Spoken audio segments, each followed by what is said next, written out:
And we're here at ADIPEC, and of course ADIPEC, we get so many different people joining us at ADIPEC, and we have the technology evangelist himself.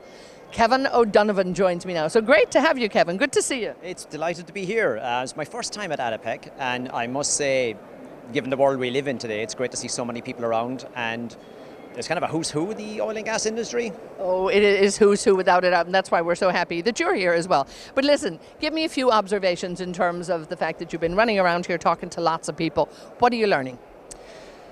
So I suppose the thing with the whole energy transition, the pace of innovation and technology change is not slowing down. If you wander around, it's everywhere. And be that as the traditional companies transition away from what they're doing to renewables, nuclear, carbon capture, hydrogen's huge topic, but there's also a good deal of realism. And what I mean by that is that it's hard to do this stuff. It's not that easy to go off and create hydrogen or fresh air. So what's the energy cost? What's the technologies? How do you make it more efficient? So a good deal of realism, but huge amount of innovation going on. And it's great that you're here. Obviously technology is, where you're most comfortable at. When you look at what's going on out there and when you look to the future in your crystal ball, so to speak, I mean, do we really have to, look at this as decarbonisation first and then, make sure that we're heading in the right direction? But it's a bit of a bumpy road on the way, isn't it? It is, and I suppose many people said for the last couple of days and for years, it's an energy transition. Wouldn't it be ideal if we could flick a switch in the morning and we got rid of all emissions, everything from every industry? But we have to be pragmatic and we have to keep the lights on. So there will be a bumpy road. I suppose, people that know me, I kind of say, technology is the easy bit.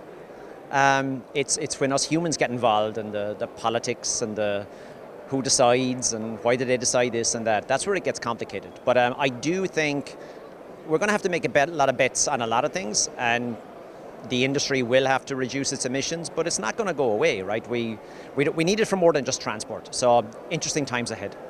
And again, we look at this, the energy transition, we look at the people, the players that are involved, and the narrative has shifted, though, big time in the oil and gas industry when we look at that.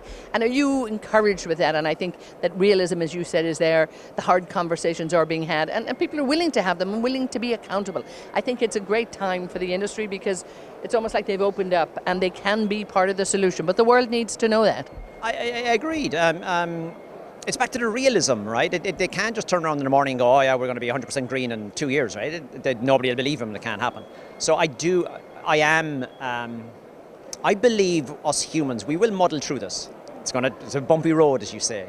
Technology is an enabler. It'll help us. It'll also help us with aging workforce, bringing the new workforce in, trying to get the new kids, so ADIPEC youth, etc. So how do we get the next generation to start bringing innovation and the energy metaverse or whatever it'll be in 10 years' time, right? But no, I believe we're on the right track. I wish we'd get there faster, but hey, we're getting there. And just finally, I mean, you've been here, for a couple of days now. First time here. Are you energized with just, with ADIPEC and the concept of it? Yes. Look, it's kind of the who's who.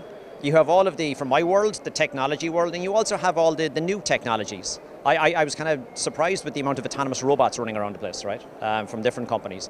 A bunch of companies doing VR, AR. Everyone's doing digital twins. It's only a matter of time before we're wandering around in these things with our avatars, right? And the metaverse, whatever you call it.